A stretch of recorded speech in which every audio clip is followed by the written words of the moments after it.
Apa yang terjadi dengan bangsa? Apa yang terjadi dengan dunia ini? Kalian ingin jadi pemenang atau pecundang?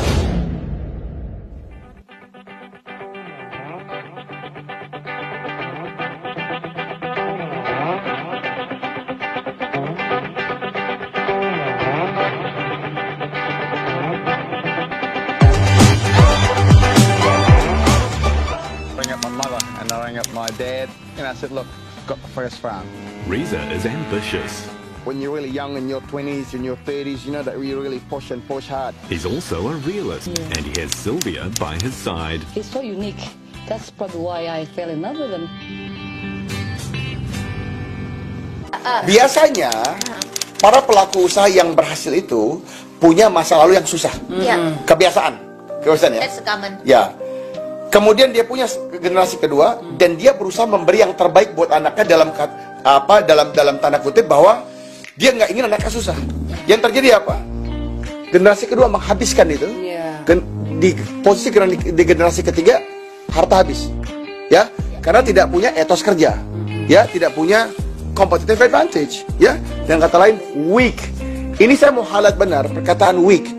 One word. Kalau ada perkataan satu kata ya yang saya paling benci, weak. Weak is what I hate the most. Why? I don't want to be weak. I'm strong. I'm a champion. Insyaallah. Tapi seorang yang kuat baru bisa dikatakan kuat ketika dia ada lemah. Artinya untuk disebut sebagai kaya harus ada yang miskin. Untuk disebut yang kuat harus ada yang lemah. Jelas. Tapi itu kan pilihan Anda. Apakah Anda menjadi pilihan yang lemah itu atau pilihan yang kuat? The choice is still yours. Kenapa saya paling benci perkataan weak? Karena weak ini punya banyak teman yang saya nggak mau.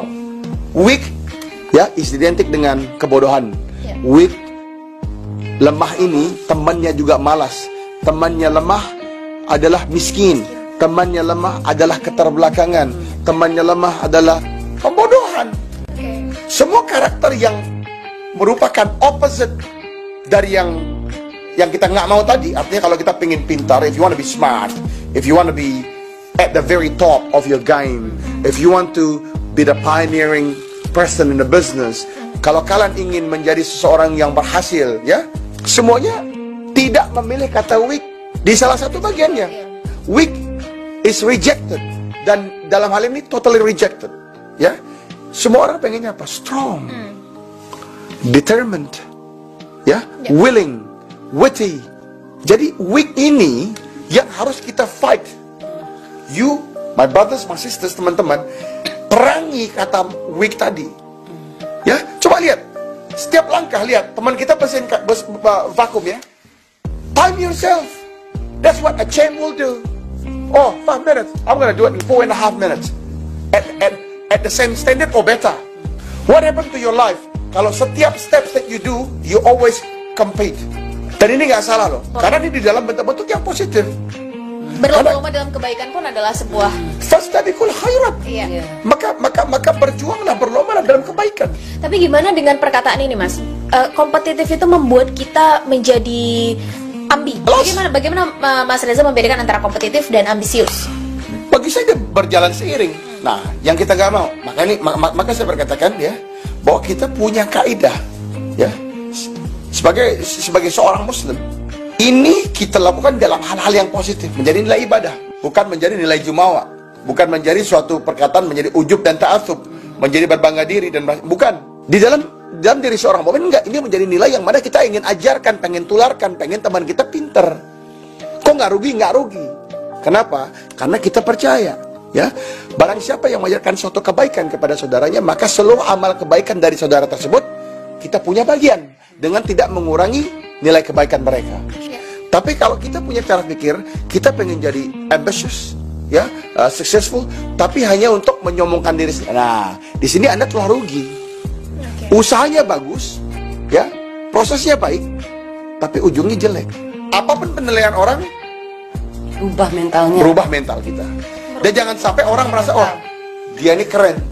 Waduh, tapi lama bener kalau di kamar mandi. Dia ini keren, tapi dia lelet bener kalau lagi. No exception ya. No exception. Karena if weak is part of your vocabulary, then you doomed. Right? That's you. Your character is weak. No matter you could say he's intelligent, yeah, but weak. Yeah, you could have the whole great words, You are intelligent, smart, rich, beautiful, but weak. Mas Reza dan Mbak Sylvie ini kan tinggal di kalangan orang yang sebetulnya secara belief, secara kepercayaan itu berbeda. Tentu ada tantangan dong. Jelas. Gimana hidup sebagai minoritas, apa tantangannya? Satu kalimat ya. Qala Nabi SAW, khairun nas anfa'uhum linnas. Sebaik-baik manusia. Dari ujung dari semua diskusi kita ini adalah menjadi orang terbaik dong. Ya. Tentu kita kalau menjadi orang terbaik, kita mesti punya dong. Apa sih definisi terbaik? Ya? Orang terhebat itu apa? Orang terbaik itu apa? Nah ini jawabannya. Anfa'uhum linnas. Orang yang paling banyak jadi manfaat buat manusia yang lain. Itu yang hebat. Nah, jadi tantangan kita di antara kita hidup di tengah minoritas sebenarnya simple. Bagaimana kita bisa jadi manfaat buat mereka? Dakwah itu menjadi produktif, ya, accelerated, mendapatkan momentum yang dahsyat apabila dapat manfaat. Karena dakwah ini, teman-teman, bukan berarti kita menduduki sini kita katakan, oke, tidak selalu. Let me tell you about Islam. Ya, kadang-kadang kita nggak ngomong sama sekali. Come on, John, sit down. Here's a cup of coffee, and it's a muffin. Have a couple of muffin, cup of coffee. Have a chat. How's your family? How's your brother? How's your wife? Bukankah itu dakwah? Telah bermanfaat. Yang tadi haus, kedinginan, dapat secangkir kopi ya. Yang panas, terus didapat makanan. Itu dakwah.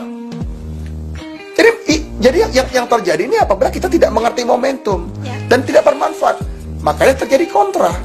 Agama ini hadir agar kita menjadi orang yang bermanfaat. Agama ini hadir sehingga kita menjadi orang yang punya kebiasaan baik, ya. Kita orang yang bisa jalan dengan excellent of manners. Ini tujuan kita beragama, itu mencapai excellent of manners. Kalau saya dengan belajar, lihat hasilnya apa? Apakah Shirley menjadi anak yang lebih baik kepada ayah dan ibu? Apakah Shirley menjadi istri yang lebih taat kepada suami? Apakah Shirley menjadi orang yang lebih bermanfaat bagi masyarakat? Apakah Shirley menjadi orang yang lebih dicintai oleh tetanggamu? Atau mungkin orang malas? Karena orang malas dengan kelakuan buruk kita misalnya. Bisa kita datang dengan bau yang tak sedap. Ya? Nah ini sama. Tadi kita bicara dakwah ya. Seorang dai itu akan berusaha berpikir terus. Maka kita berpikir akan kebersihan diri, ya. Dan seorang dai itu nggak segan ya. Ini bahasa lain ya. Jadi kita bisa paham di sini bagaimana Nabi SAW itu mencintai parfum gitu ya. Dalam konteks Selandia Baru, jadi seorang dai itu nggak segan beli parfum seharga $1.000. Ya, jadi bukan main-main. Karena kita akan tampil terbaik. Seorang dai itu nggak segan. Kalau harus dia membeli jas yang harga sekian puluh juta, nggak main-main. Jadi jangan pikirkan bahwa barang-barang terbaik itu hanya hadir di kantor. Tidak. Barang terbaik itu akan hadir di tempat-tempat dakwah. Jadi ini pandangan saya dan simpel. Kalau kita bermanfaat, maka kita telah berhasil. Kita adalah orang terbaik, ya. Dan kalau setiap orang punya mindset seperti ini, semua orang ingin jadi orang terbaik dengan pandangan menjadi lebih bermanfaat. Apa yang terjadi dengan masyarakat? Apa yang terjadi dengan bangsa? Apa yang terjadi dengan dunia ini? Kita semua akan maju beribu-ribu langkah ke depan dan berhasil. Ya, dengan tidak menimbulkan animosity, dengan tidak menimbulkan enmity, ya, dengan menimbulkan lagi apa? Tapi kita menghadirkan muhabbah, kita menghadirkan love, kita menghadirkan kecintaan kita menghadirkan suatu sinergi yang dahsyat, dan itu kata kuncinya. Dan di situ semua nggak ada kata-kata lemah, saudara-saudara, teman-teman. Ya, lemah, weak, never exist. Mas Reza, ya. Pesan untuk anak muda dong. Jadi gini.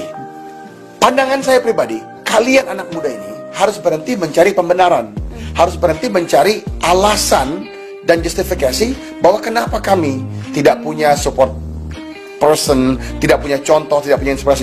Pada akhirnya, kita semua punya kelemahan. Di antara yang saya sebutkan tadi, walaupun saya sangat bersyukur, pasti ada lemahnya. Makanya lemahnya kita buang, kita rubah. Kalian pun harus punya mindset yang sama.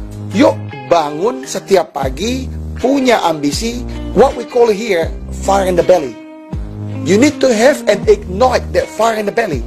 Karena begitu fire itu is ignited, dia menjadi suatu letupan dan ledakan hebat di dalam diri Anda, maka Anda pun akan keluar dengan berbagai macam ledakan dan letupan dan lompatan demi lompatan yang ada secara eksponensial. Jadi tanya diri kalian ingin jadi pemenang atau pecundang? Ya, apapun background kalian, sekurang harmonis apapun keluarga kalian, maka lupakan itu. Jangan jadikan itu alasan. Maka rubah yang tidak baik menjadi lebih baik. Champions are made up of different characteristics, are made up of different things than those of a loser. Ya. Jadi kalau kita udah bisa katakan kita ingin jadi seorang champion, I'm a champ, and I shall be a champ. Kita look for those characteristics. Nah, karakteristik itu hadir, ya. Kita tempa diri kita untuk setiap waktu dapat menjadi bagian dari karakteristik pemenang tersebut. Itu pandangan saya. Luar biasa, Mbak Sylvie. Pesannya untuk para muslimah. Untuk para muslimah, Ya. bagi saya kembalilah ke fitrah kalian ya. Untuk laki-laki, jadilah laki-laki yang sejati, yang jalu, yang mau berjuang buat keluarga kalian. Untuk yang ibu-ibu para istri, jadilah ibu-ibu para pejuang yang menjadikan anak-anakmu itu syuhada, mujahid, berjuang terus sampai akhir. Insya Allah itulah tujuan hidup kita pada akhir ini. Insya Allah. Luar biasa teman-teman. Semoga dalam video ini kita mendapat banyak benefit, mendapat banyak manfaat. Kalau teman-teman merasa video ini mendatangkan manfaat untuk teman-teman, silahkan langsung saja dibagikan. Saya ucapkan terima kasih banyak kepada Mas Reza, kepada Mbak Sylvie atas knowledge-nya, atas pengalamannya. Dan semoga yang disampaikan tadi kita bisa ambil hikmahnya dan kita terapkan. Karena pada akhirnya yang mahal dari sebuah karya teman-teman adalah eksekusinya. Setiap orang bisa punya ide, setiap orang bisa punya gagasan. Betul. Tapi yang mau mengeksekusinya hanya mereka yang pilihan dan berani menerima resiko. Dan Mas Reza, Mbak Sylvie, terima kasih banyak atas kesempatan kali ini. Ini agak akhir dari video kita. Wassalamualaikum warahmatullahi wabarakatuh. Barakallahu fikum. Waalaikumsalam warahmatullahi wabarakatuh. Salam.